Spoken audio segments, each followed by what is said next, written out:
Hey, everybody, Off the Mic Sports Network here.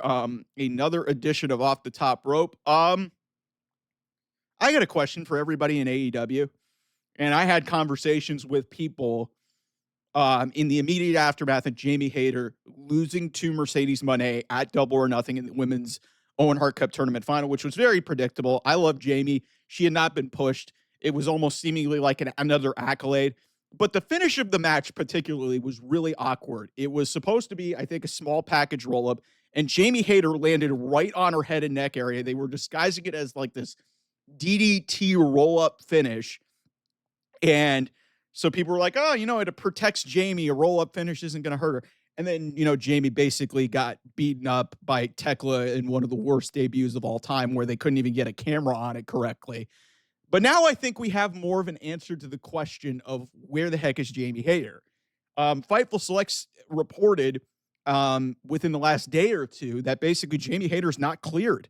She wasn't at AEW television last week. Meanwhile, Tekla has had back-to-back matches to help get her over. And they're seemingly, you've been thinking, oh, they're building to something with Tekla and Jamie Hayter based off of, even how awkward the attack was. They're seemingly settings for something up. Jamie Hayter's not cleared, which makes you wonder, did she get hurt at the end of that match? And I went back and watched the footage of that finish. If you look at what happened, Jamie landed high and tight on her head and neck area. Either it's a neck issue or it is a concussion. Something is going on. And how this could happen on a big stage like that, where, first of all, I don't even know why you're trying to execute. Like, this was my whole problem with this match in the first place. They're trying to disguise this as, like, one of those situations where they're trying to protect Jamie, but then she gets unceremoniously tossed aside. The whole camera shot and the whole celebration is focused on Mercedes. There's no devastation focused on Jamie in the post-match from what I can remember. And this was solely about getting Mercedes to All In and to set up their biggest women's match of all time, which, okay, Mercedes and Tony, big build, but hey, in 3 weeks, they've done next to nothing to get you excited about that. And Mercedes is going to probably win her 75th women's championship on Wednesday night at Arena Mexico. By the way, congratulations to the Beast Mortos, who is now with Mercedes Mone. If you go TMZ, Mercedes has actually confirmed that, and there was a social media post. So the Beast Mortos, who I think is also a lawyer too. So very interesting there. They're saying it's the Beauty and the Beast. Cool. This spot made no sense whatsoever. And the fact that Jamie Hayter got absolutely, it's either a neck issue or it's a concussion head issue. Because that spot looked rough. It didn't need to happen. How you can't execute a schoolboy or a roll up like that or a small package like that at this stage of your career, Mercedes Mone, is beyond me. It looks sloppy. Maybe there were some execution problems on it, but to me, just wrestle. Just wrestle. Don't have to disguise these roll-up finishes just to be protected. It's like, it was a really just clunky-looking finish, and now one of the cornerstones of your women's division, who you can't convince me has been positioned very well, she's out. They were going to toss her to Tekla, who is going to hopefully, at least, they're doing what they can to make Tekla seem like an important figure in this company. But this gets back to my point of just like, where is the emphasis on women's wrestling in AEW? Where is it? And don't tell me that they're going to create women's tag team champions and championships and try to make women's wrestling feel important. It feels unbelievably forced. You have Mercedes Mone holding a secondary women's title, and she is challenging for the women's world title. I have said this before, and I will say this again. I knew this was coming, and to see the way that match ended, Jamie has been tossed aside. It's easy to see why they botched it from a production perspective, because they knew Jamie couldn't do a whole hell of a lot, because either her neck was bothering her and she wasn't protected to do anything, or she had a concussion. So they couldn't really have her do any bumps or do anything physical, so they had to keep the camera off of it. And it looked terrible. It looked terrible. Like, that's your way to sell an attack? Like, there's better ways to execute and produce that. It's just, to see this story come out about 3 weeks after the fact and, not know when Jamie Hayter's going to come back And now you've got this on top of the story that it looks like Britt Baker is leaving AEW. Um, Look, AEW and their women's division was not really in the greatest of positions, you know, after COVID in 2021. It wasn't in the greatest of spots. There was a lot of turmoil backstage. It was very public between, Britt Baker and Thunder Rosa, and then there was some stuff with Thunder Rosa and Tony Storm. There was stuff going on backstage, and then it was an interim championship. There was a lot of weird stuff going on. But you can't convince me that the women's division then is better than what's going on right now.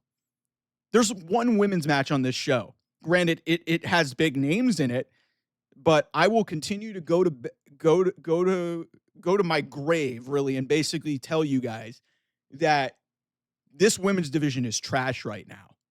And there's talent in it. The booking has completely failed this women's division because they are indebted to one or two women in this division. Tony Storm is not, to me, Tony Storm has eaten pinfalls.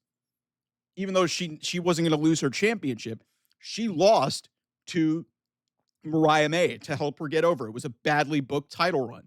She lost to Mina Shirakawa in an eliminator match, took a pinfall, wasn't going to lose the championship at Double or Nothing. And now what's going to happen at All In Texas? Does it really matter? Does it really matter? There's probably 1 to 2 women in this division right now that I feel really decent about that could potentially, rise to the ranks and potentially be a factor and dethrone Mercedes Mone. But by the time we get there, who's going to care? And Jamie Hayter was one of those people. But they used her as a pawn to just get to this inevitable dream match because they have nobody else there. Athena was another one of those people. They used her as a vehicle to get to this. Athena should be facing Mercedes Mone for the TBS championship in Texas. But because they didn't want to do that and they didn't want to have Mercedes lose the TBS title before they get past Jade Cargill, which is going to be, I think, sometime later in the fall, where they're going to pass the 500-day title run. At this point, it's Chris Statlander and Willow Nightingale. And Chris Statlander's been beaten by Mercedes a lot already. Willow was beaten by Mercedes at the beginning of this. That's the only roundabout way that any of this makes any sense. And to see how rough that ending was, and then, seeing that, it obviously led to an injury, that's not a good look for AEW. That, you're putting people in situations, and obviously things can happen in the ring. And I know some people are going to probably try to use the whole Liv Morgan. Some people are trying to make it out to be that Kairi Sane's not safe. Guys, if you watch that takedown, that was one of the most basic takedowns ever. And Liv separated her shoulder. It sucks, okay?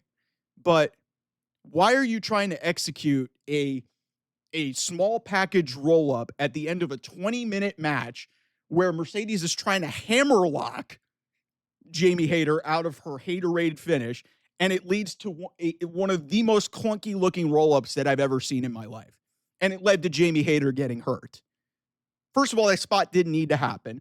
You could wrestle a match and, make your women matter rather than, having them be casualties to somebody who doesn't want to lose or you don't want to lose. This is the product of AEW just either not caring or not knowing how to book their women. And women's tag team titles are not going to change anything. And now one of their OGs is on the way out of the company. I would expect that they're not going to book Jamie Hayter very well moving forward. And whenever her contract gets up, she's probably going to end up in another company because she's spoken highly about CM Punk. And Tony Khan's very petty about that type of stuff. It's just, this didn't need to happen, guys. This did not need to happen. And it was a completely preventable situation. And it led to this. And so here we are. I don't know what the future holds. I don't know when she's going to get back. It doesn't look like it's going to be Grand Slam Mexico because there's only one match on this bill. And it's Mercedes challenging for another women's championship. And you better believe if she wins another championship, I will be on this channel saying this is worthless. Worthless. It doesn't accomplish anything. All right. Anyway, thanks so much for watching. I'll see you guys soon. Bye-bye.